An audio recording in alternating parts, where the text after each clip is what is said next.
They thought no one would see. A quick stop by the harbor, a leash unhooked, a splash, and then silence. No name, no goodbye, no hesitation. Just the sound of a car door closing and tires rolling away on wet asphalt. She tried to swim, tried to chase the shoreline that kept pulling farther and farther away. But she was tired, so tired. The salt burned her eyes, her lungs. Her legs gave out before her will did. And even as the cold dragged her down, she kept her head above water. Just long enough for someone to see her, a fisherman on the dock. Late, distracted. But something moved, barely, beneath the waves, and that was enough. Enough for the man to drop his gear. Enough for his boots to splash into the water. Enough for him to shout, at no one in particular, just to break the unbearable quiet. She didn't bark, didn't whimper. She had no strength left for that. Only her eyes moved, barely, and when he saw them, just above the surface, glazed but not gone, he knew she was still trying. Not to be saved, not to be wanted, just to be seen. And somehow in a sea of waves and noise and indifference, she was. He didn't know her name or who had thrown her away, but as he pulled her limp, heavy body from the water and laid her on the dock, he knew he couldn't let her go without trying. Her chest didn't rise, her limbs didn't move. She felt more like a soaked towel than a living creature, but something in her stillness screamed for help. Another man dropped to his knees beside them, his rough hands shaking as he pressed them over her ribs and began to pump. Once, twice, nothing. Again, still nothing. But then, just as despair began to settle, there was the faintest cough, so quiet it could have been imagined. Salt water spilled from her mouth, her eyes flickered open just for a second, and a rasping breath escaped her chest like the whisper of life returning. The dock fell completely silent as the men hovered, holding their own breath as if afraid to scare hers away, until finally she made a soft, broken sound, half gasp, half sob, and one of them, almost afraid to believe it, whispered, "She made it." She had, against all odds and without anyone waiting for her return, she had chosen to survive. They wrapped her in a worn-out fishing blanket and rushed her to the nearest animal clinic, where every second felt like it might tip the scale toward life or loss. The vet didn't ask questions. They rarely had answers in cases like this. But his hands were fast and sure, inserting IV fluids, checking vitals, warming her with gentle blankets and soft murmurs that sounded more like lullabies than medical instructions. She didn't lift her head for 2 days. Her eyes stayed half closed, her breathing shallow, as if her body wasn't sure it was safe to keep going. And honestly, no one could blame her. The world had thrown her away like garbage, and now it expected her to trust the same species that let her sink. But on the third morning, something shifted.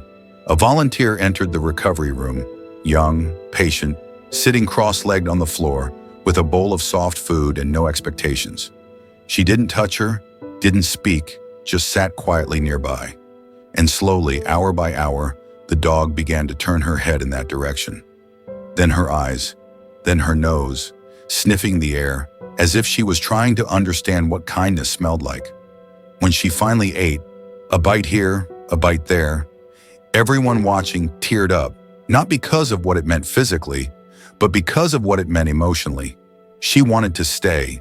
She wanted to believe that maybe, just maybe, not all humans were the same. They named her Sage, not because she was wise, but because she had suffered and still somehow carried herself with grace. She began to walk again, first just across the clinic floor, trembling and uneven, but determined. She would pause every few steps to check behind her, making sure no one was coming to hurt her, and it broke every heart in the room each time. But no one rushed her, no one forced her. They waited. And slowly she learned that not every raised hand meant pain, that not every door meant abandonment, that sometimes staying could be safe. Weeks turned into months, and Sage grew stronger. Her fur came back in patches, her legs stopped shaking, and her tail, once limp and useless, began to wag. Not wildly, not all the time, but enough. Enough to say, "I'm still here. I'm still trying. I still want love." That's what her eyes said every time someone entered the room. Not with desperation, but with a quiet hope, the kind that had no energy left for begging, only for waiting. And people did wait. Volunteers took turns sitting beside her, reading out loud from old magazines, offering soft treats from cupped hands, letting her rest her head on their knees without asking for more than she could give. There was never a rush. Healing, they understood, had its own timeline, especially for those who had every reason to stop believing. She learned the sound of her name, the softness of her blanket, the rhythm of footsteps that always returned. She began to anticipate the morning walks, even if she still flinched at passing cars or sudden movement. The trauma never truly left. It lingered, like a shadow at the edge of her calm. But it no longer ruled her. She was reclaiming her world, one cautious step at a time. The first time she played with a toy, an old squeaky fox someone had left in the donation bin, it wasn't planned. She simply picked it up, walked to her bed, and curled around it like a pup. No one said a word. They just watched, barely breathing, as the moment unfolded.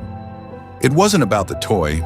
It was about choice, about comfort, about remembering what it felt like to want something without fearing it would be taken away. And then one day a family came, not flashy or loud, just kind. They didn't look at her with pity, but with promise. They knelt beside her and waited, letting her approach first, letting her decide. And when she did, tail low but moving, eyes cautious but open, they smiled in a way that made her lean in, just slightly, as if her heart recognized something familiar, something safe, something home. They took her photo on the adoption day, her new collar barely visible under the folds of her fur, her name written in soft cursive on the tag, Sage. She looked into the camera not like a dog who had survived, but like one who had returned. Not just to health, but to trust, to presence, to life. Not the kind that simply breathes, but the kind that feels. The kind that remembers joy and dares to expect it again. For Sage, life wasn't just surviving another day. It was waking up without fear, eating without trembling, sleeping without nightmares. It was walking past water without the urge to flee. It was hearing a man's voice and not freezing. It was standing still, tail gently wagging, as the world finally became something worth trusting. The backyard became her sanctuary, small, fenced, but full of light. She had a patch of sun she always chose for her naps, a corner where the grass grew wild and soft, and a tree she liked to sit beneath during the afternoons. Her new family never pushed, never demanded. They let her bloom on her own terms, and in return, Sage offered something rare: presence. When they came home, she was there by the door. When they sat outside, she leaned against their legs. She didn't need to do tricks or wear bows to be loved. She just needed to be, and they cherished her for it. The neighborhood kids learned her name. They brought her treats, spoke to her gently, asked if they could pet her, and she let them, slowly, bravely. A dog that had once been left to drown now stood at the edge of a new life, teaching others that kindness doesn't need a loud voice to be heard. That love, real love, doesn't come with conditions. That trust, once broken, can grow back in silence, in patience, in moments so small you'd miss them if you weren't paying attention. She was no longer just the dog who was thrown away. She was Sage, the dog who was found, who was healed, and who taught everyone around her what it means to stay soft in a world that tried to harden her. She didn't change the world, but she changed one backyard, one family, one child at a time. And sometimes that's more than enough, because not every rescue ends in parades or headlines. Some end in quiet evenings, in shared silence, in a heartbeat pressed against your side while the world moves on. For Sage, the miracle wasn't just that she survived, but that she was seen, that someone, somewhere, decided she was worth the effort, worth the mess, worth the patience. Her presence became a daily reminder that healing isn't a straight line. It's a winding path made of good days and setbacks, of shaky starts and small victories. There were still moments when the past crept in, a loud noise, a sudden movement, rain against the window. But now she had arms that reached for her instead of pushing her away. She had people who waited for her to come out from under the table instead of dragging her. She had a place that smelled like home, not fear, and in return, she gave something rare, an unwavering kind of love that came not from need but from choice. She chose to stay close, to follow them from room to room, to rest her head in their lap not because she had to, but because she wanted to. It was in these ordinary acts that her extraordinary spirit shone brightest, in her quiet trust, in her gentle tail wags, in the way she curled herself into the shape of a heart every time she fell asleep. She became the story told at dinner tables, in classrooms, in vet clinics, about how one dog who almost didn't make it reminded everyone what compassion really looks like. And maybe, just maybe, someone else out there, watching, listening, doubting, would see her story and feel something shift, would look at an abandoned animal not with pity, but with purpose, not with hesitation, but with hope. Because one act of cruelty may have thrown her into the water, but one act of care pulled her out. And that's how it begins. Not with perfect plans, but with imperfect people showing up anyway, again and again. For those who can't ask, for those who still believe, for those who are still waiting, in cages too small, in yards forgotten, in corners where no one looks twice, for those whose names were never spoken, whose stories were never told, for those whose lives are measured in days survived, not memories made. Sage's story doesn't just belong to her, it belongs to every animal who's still hoping someone might see them. It belongs to every heart that beats a little faster when footsteps approach, not knowing whether they'll bring kindness or cruelty.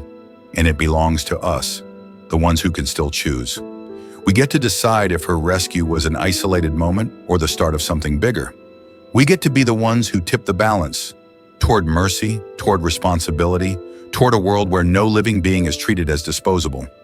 Not because we're perfect, but because we're willing to slow down when we see a stray, to speak up when something feels wrong, to open our hearts, our homes, even just our awareness.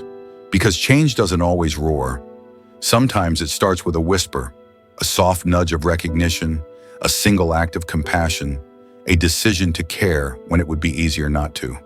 Sage found a family who didn't look away, but millions of others are still out there, waiting, not for miracles, not for heroes, just for someone to notice, to reach down, to hold on, to say, not this time, not on my watch. And maybe, if enough of us do, we won't just rescue animals. We'll rescue something in ourselves, too.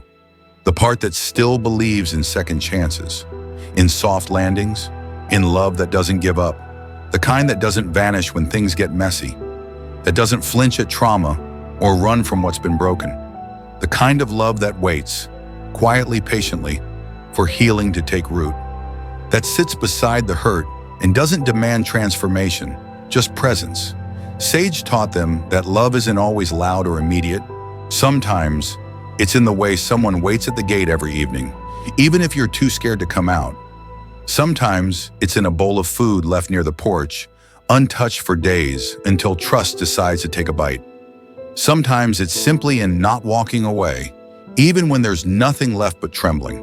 Her family came to understand that. They stopped expecting her to bounce back. They stopped measuring progress in tricks or tail wags.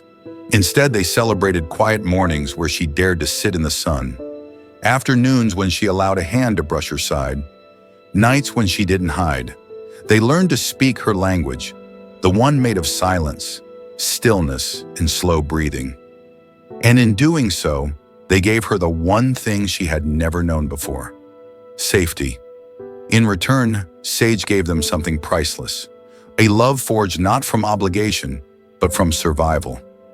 A love that had been earned through fire and water and still chose to bloom. She reminded them every day that resilience isn't about bouncing back. It's about showing up. Even when you've been hurt, especially when you've been hurt. Her very presence was a victory. Her breath, her softness, her gaze, all testimonies to what's possible when we stop giving up on the ones who've already been given up on. And for those who saw her, truly saw her, something changed. She became a mirror for the love they were capable of, the patience they hadn't known they possessed, the depth of their own compassion. Because if she could still trust after all that had happened, what excuse did they have not to try? Her story didn't just change the ending, it changed the storytellers. And maybe that's the real gift of a rescued soul. Not just their healing, but the healing they invite in everyone around them. Because something shifts when you witness a being who has every reason to fear, every reason to shut down, and yet chooses, slowly, gently, to stay open. It forces you to look inward, to ask yourself what you've turned away from, who you've written off, what parts of yourself you've buried just to survive. Sage didn't just survive a cruel act. She disrupted the quiet numbness of the people who found her. She cracked something open in them. And once that happened, it couldn't be sealed back shut. They found themselves watching more closely. Not just her, but everything. They started noticing the stray cat that lingered behind the bakery, the old dog chained in the neighbor's yard, the way certain animals flinched when someone moved too fast. They couldn't unsee it anymore. Compassion had crept in through the smallest door, and now it was expanding into everything. They told Sage's story at dinner tables, on phone calls, in school hallways, not because she was a spectacle, but because she was a symbol. Proof that the smallest among us carry the power to awaken the most dormant empathy. Her journey made people cry who hadn't cried in years, made others adopt, donate, speak up. It reminded everyone that you don't have to be extraordinary to matter. You just have to live and be seen. And through that, something remarkable happened. A cycle broke. The kind that says, "It's not my problem." The kind that shrugs and scrolls past. The kind that believes we're too small to make a difference. That cycle fractured because one dog, left to drown, left to die, chose to keep living, and in doing so, gave others permission to care. She became a soft rebellion against a world that moves too fast to notice. Her quiet breath, her tentative steps, her trust offered inch by inch. All of it spoke louder than outrage ever could. She was a reminder that love doesn't need to roar to be real. Sometimes it just needs to remain, not to impress, not to be loud, but simply to hold space for something gentler to grow in a world that often forgets to be kind. Sage didn't demand anyone change. She didn't protest. She didn't push. She just kept showing up day after day, soft and quiet, like rain soaking into dry soil. And in her presence, things started to bloom. She made her corner of the world a little slower, a little softer. People lowered their voices around her, not because she was fragile, but because they realized how much noise they were carrying. Children sat cross-legged on the porch, whispering stories to her as she lay curled up near the door. Adults found themselves pausing on their way out, reaching down to scratch behind her ears, even if they were running late. A neighbor who had never shown much warmth brought over homemade treats. "For the dog," he'd say, though his eyes said something else entirely. And slowly the walls around people began to dissolve. All because she stayed, because she allowed herself to be seen, scars and all, without shame. Her healing wasn't just hers, it radiated. She taught them what it meant to love without expectation, what it meant to sit with pain without rushing it away, what it meant to create safety, not through control, but through consistency. She was not a lesson or a project or a cause. She was a soul. And in recognizing that, they began to recognize their own. The parts of themselves that had been pushed aside in the rush of adulthood, dulled by disappointment, hardened by routine. The innocence they'd forgotten, the gentleness they'd once offered so freely. It came back, not in grand moments, but in the smallest ones. In the way they opened the curtains a little earlier to let the morning light in. In the way they chose silence over shouting. In the way they looked at another being, not as a responsibility, but as a presence, a gift. Sage reminded them that healing isn't a destination. It's a rhythm, a slow dance of trust and patience, setbacks and breakthroughs. She didn't try to prove anything. She didn't rush her recovery, but each day she met the world just a little more. Each day she let someone a little closer, and in that gradual unfolding, she gave permission for others to do the same. To not be okay, to not be whole, but to still be here.